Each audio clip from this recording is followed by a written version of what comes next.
গল্পটির নাম হলো মাউন্ট আবুর গোমুখ ধারে। দ্বিতীয়বার রাজস্থানে বেড়াতে গিয়ে যে বিচিত্র অভিজ্ঞতা হয়েছিল সেই কাহিনী আজ শোনাবো তোমাদের। প্রথমে যোধপুর ও জয়সলমীর সেরে এবার ম্যানেজার নিয়ে এলো আবুতে।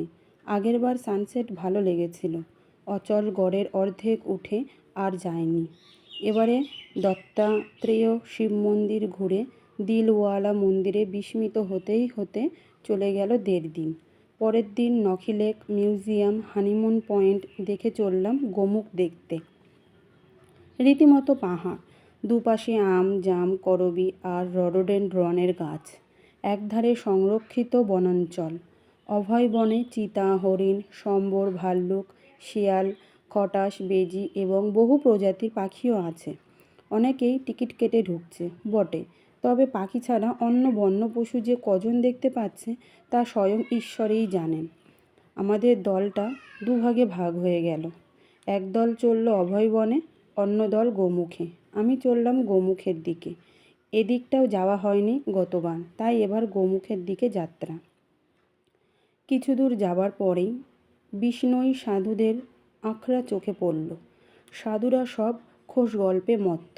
আমাদের দেখেই হঠাৎ গম্ভীর হয়ে জপ তপে মন দিল ওরা। কিছুটা অপ্রস্তুত হয়েছে যে। রাস্তার খবর নিয়ে এগিয়ে গেলাম আমরা সিঁড়ি ভেঙে। বড় বড় পাথরের বোল্ডার, 2-3 রকমের ভঙ্গিতে ছবিও তোলা হলো। দলে রয়েছি আমরা 8 জন। সাহাবাবু ও গুহবাবুরা চলে গেছেন অভয় বনে। ভান্ডারীবাবু আর ঘোষবাবুরা আছেন আমার সঙ্গে। ভান্ডারীবাবুর স্ত্রী শরীর খারাপ বলে বাসে বসে রইলেন। অনেকটা উঠে একবার থামতে হলো চূড়ায়। অনেকটা নিচে ঝর্ণা, আর সেখানেই গোমুখ। মন্দিরও আছে ওখানেই। মহামুনি বশিষ্ঠ নাকি তপস্যা করেছিলেন ওখানেই। বৈশাখ মাসে নাকি ওখানে একটা মেলাও বসে। তখন খুব জমজমাট হয়ে ওঠে গোমুখ এবং পথটা।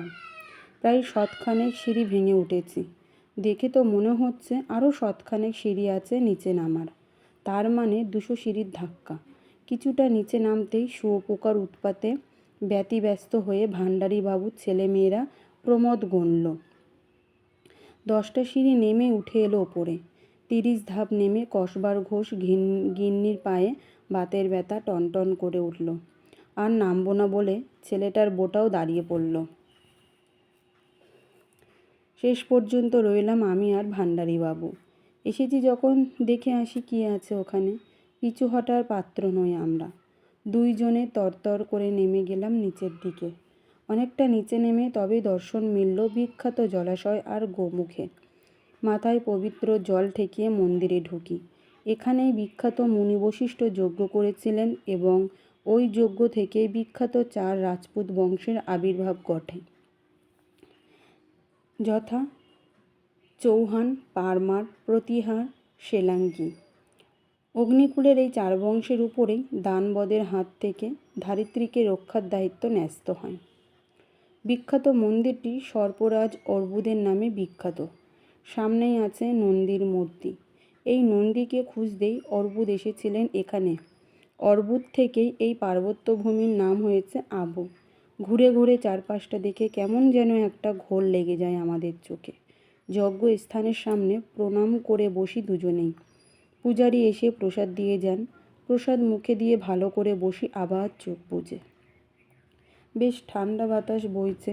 মিষ্টি বাতাসে দুজনের চোখেই আসে ঘুম।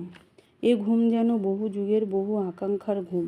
ভান্ডারীবাবু কি উপলব্ধি হলো জানি না, আমার কিন্তু অদ্ভুত একটা দর্শন হলো। পৃথিবীটা কেমন যেন ঘুরতে ঘুরতে স্থির হয়ে গেল ভ্রু যুগলের মাঝখানে। স্পষ্ট দেখতে পেলাম যজ্ঞস্থান। সামনে বসে বশিষ্ঠ দেব, চারধারে হৈ হৈ ধুনোর গন্ধে চেয়ে গেছে। ঘণ্টা বাজছে চারিদিকে। পরিবেশ হয়ে উঠেছে মধুর। কেমন একটা পবিত্রতার ছোঁয়া এসে ঘিরে ধরেছে যেন। চারধারে অদ্ভুত আলোর ছটা। মোহিত হয়ে গেলাম। কেমন যেন আবিষ্ট হৃদয়ে ভেসে বেড়াতে লাগলাম স্বর্গ মর্ত পাতালে। কি এক অপূর্ব ভাবের আবেগে যেন। তারপরেই ক্রমে যেন হারিয়ে যেতে লাগলাম মহাশূন্যে, মহালোকে, নামহারা গোত্রহারা তারকার মতো। জ্যোতির আলো সরে গিয়ে নেমে এলো গাঢ় অন্ধকার একসময়। কতক্ষণ এই অবস্থায় ছিলাম জানি না। যখন জ্ঞান হলো তখন দেখলাম চারপাশে ভিড় করে আছে কয়েকজন সাধু, জল দিচ্ছে চোখে মুখে। পাশেই শুয়ে আছে ভান্ডারী বাবু। উঠে বসি, দু চোখ রোবরে তথস্থ হয়ে বলি, क्या हुआ, हम किधर? अब तो सेंसलेस हुआ, ये तो गुमुख है। और मेरा दोस्त, वो भी सेंसलेस था। पानी डाल के हम लोग आपको सुस्त किया। थैंक यू भाई साहब, थैंक यू ऑल। लेकिन आप क्या कैसे सेंसलेस हुआ वो तो मालूम नहीं, लेकिन एक पुजारी हम लोग को प्रसाद दे गया। वो प्रसाद खाने के बाद जगत घूरता है और सब भूल गया हम दोनों ही। ओ ये बात, लेकिन पुजारी तो हम लोग गए हे, हम तो नहीं आया, तब कौन आया? এবার যা যা দর্শন হয়েছে সবই বলি, এমনকি যজ্ঞের কথাও বলি। আপ কি বড়িয়া নসিব ভাই সাহেব। स्वयं वशिष्ठदेव दर्शन दिया, प्रणाम आपको। चारजन साधु प्रणाम करें। लेकिन हमारा दोस्त, हमारा गाड़ी? भांडारी बाबू कादो कादो स्वरे जिज्ञेस करें ततक्षणे। वो अपने टूरिस्ट बस ले आया। जी हाँ साधु जी, वो तो चला गया। अब हम लोग कैसे जाएगा? फिकर मत, हम लोग पार करेगा। অন্ধকারে শেষ পর্যন্ত সাধুদের সাহায্যে সিঁড়ি ভেঙে যখন ওপরে উঠে এলাম তখন আকাশে চাঁদ উঠেছে। সাধুরা ওদের ডেরায় বসিয়ে গরম দুধ আর চা হালুয়া খাইয়ে পকেট ভর্তি ডাসা পেয়ারা দিয়ে গল্পে গল্পে যখন আমাদের হোটেলে পৌঁছে দিল তখন রাত্রি 8টা। আমরা সাধুদের চা খাওয়াতে চাইলাম কিন্তু ওরা রাজি হলো না। বিদায় নেবার সময় ম্যানেজার সঞ্জয়কে বলে গেল, ये लोग बहुत पुण्यवान है, बहुत पुण्यवान। স্বয়ং বশিষ্ঠদেব উনকো দর্শন দিয়া। সাধুদের সার্টিফিকেটে আমাদের দলের কদর বেড়ে গেল। ছেঁকে ধরল সবাই অভিজ্ঞতার বর্ণনার জন্য। কিন্তু ওরা যে আমাদের ফেলেই চলে এসেছিল সেই রাগে গুম হয়ে থামলাম আমরা বহুক্ষণ। খাওয়া দাওয়ার পরে যখন রাগ কমলো তখনই ব্যক্ত করলাম সব উপলব্ধি। শুনতো সঙ্গীদের চোখ কপালে উঠল। বাবা, আপনাদের তো দারুণ সৌভাগ্য। হ্যাঁ তবে বটে, কিন্তু ওই সাধুরা না আসলে যে ফিরতেই পারতাম না আজ, সে খেয়াল আছে? কেন? সঞ্জয়দা খুঁজতে গেল আপনাদের। ফিরে এসে বলল, আপনারা অন্য পথে চলে গিয়েছেন হোটেলে। শুভ জানাই। এখন বোধহয় থানায় মিসিং ডায়েরি করতে গেছে। ঘোষবাবু জানায় গম্ভীরভাবে।